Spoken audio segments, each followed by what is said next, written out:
Parfois, les secrets qu'on croit enterrés ne disparaissent pas. Ils patientent.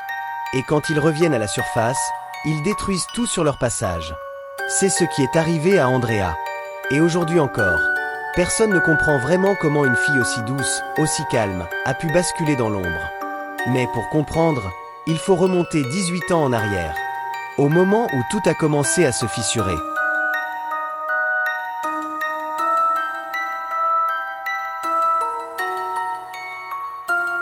Le jour de ses 18 ans, Andrea a reçu un cadeau étrange de sa mère, Merveille. Un collier. Un simple pendentif, en forme d'étoile. Rien de remarquable. Sauf qu'Andrea ne se souvenait pas l'avoir jamais vu sur sa mère. Et pourtant, lorsque Merveille lui a passé le collier autour du cou, elle a murmuré. « Tu dois toujours le garder, toujours !» Le ton était froid, presque inquiet. Ce soir-là, Andrea a dormi avec. Et pour la première fois de sa vie, elle a fait un rêve, ou plutôt un cauchemar. Elle voyait une femme courir dans une maison sombre. Des cris. Et un bébé qu'on emportait loin d'elle. Elle s'est réveillée en sueur. Et ce n'était que le début.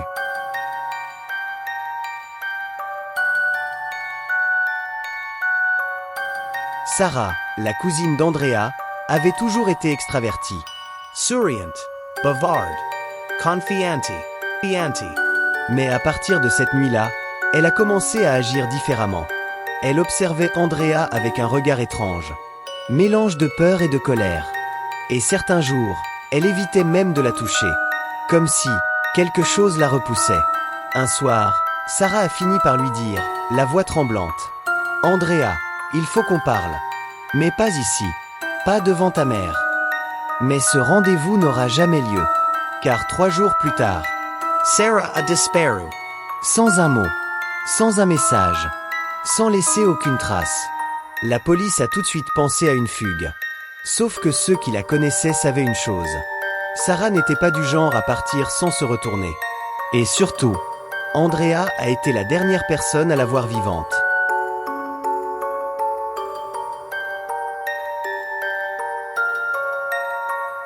Le lendemain, 2 policiers sont venus chez Merveille.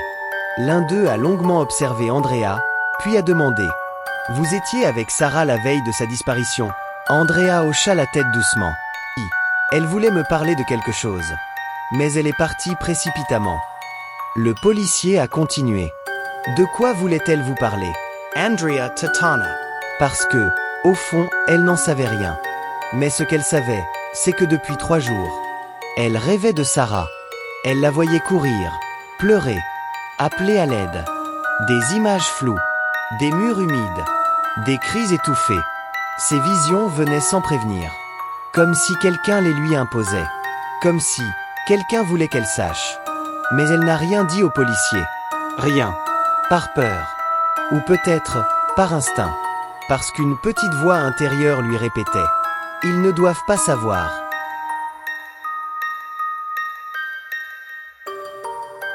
Depuis la disparition de Sarah, Merveille n'était plus la même. Elle surveillait Andrea comme jamais auparavant. Elle avait même installé une caméra dans le salon, pour la sécurité, disait-elle. Elle vérifiait ses affaires.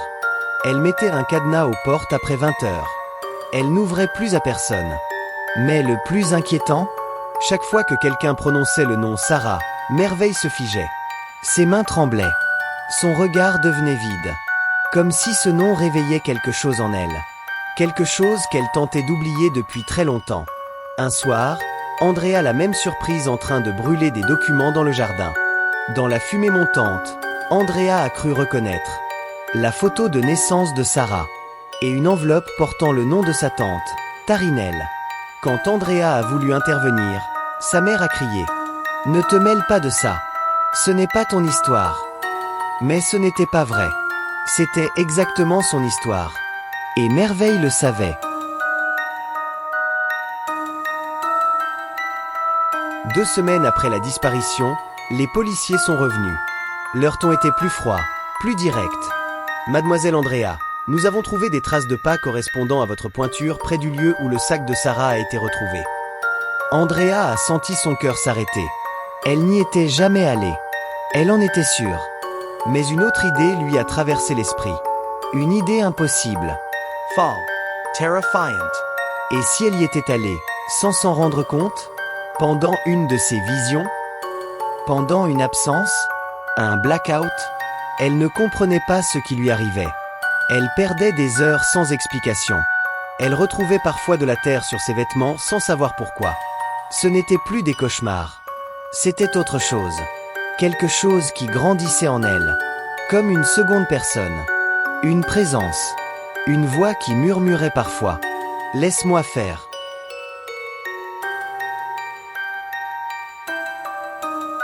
Un soir d'orage, alors que Merveille était partie, Andrea a entendu un bruit survenant du grenier. Un lieu où sa mère lui avait interdit d'aller. Elle avait toujours dit « Ce n'est que du vieux matériel. Rien d'important ». Mais les bruits recommençaient. Des pas, des sanglots, des chuchotements. Andrea a pris une lampe et est montée. Les marches craquaient sous ses pieds. Arrivée en haut, elle a remarqué une vieille malle en bois, fermée par un cadenas rouillé. Elle a forcé, et le cadenas a cédé. À l'intérieur, elle a trouvé des vêtements de bébé tachés, un bracelet d'hôpital avec le nom Saraté, et des lettres déchirées, et une photo.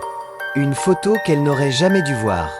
Sur l'image, Merveille était allongée dans un lit, épuisée, et dans ses bras, un bébé qui n'était pas Andrea. Et derrière, sur un tableau, une date écrite à la craie. Le 12 juin. La date de naissance de Sarah. Mais alors, pourquoi Merveille tenait-elle Sarah dans ses bras ce jour-là? Pourquoi ce souvenir était-il caché? Et surtout, où était sa tante Tarinelle ce jour-là? À partir de cette découverte, Andrea n'a plus dormi. Ses visions devenaient plus intenses. Elle entendait des voix. Elle voyait du sang. Elle voyait Sarah pleurer. Elle voyait sa mère. Et parfois, dans ses visions, elle voyait ses propres mains, pleines de boue, pleines de griffures, pleines de rage. Quelque chose se brisait en elle. Quelque chose qu'elle ne contrôlait plus. Elle commençait à avoir peur d'elle-même. Et au fond d'elle, une vérité obscure commençait à émerger. Une vérité que Merveille avait toujours réussi à cacher. Une vérité qui, si elle éclatait, pourrait détruire leur famille, leur vie. Et Andrea elle-même. Non, ce n'est qu'un rêve. Je n'y crois pas. Je ne l'ai pas fait.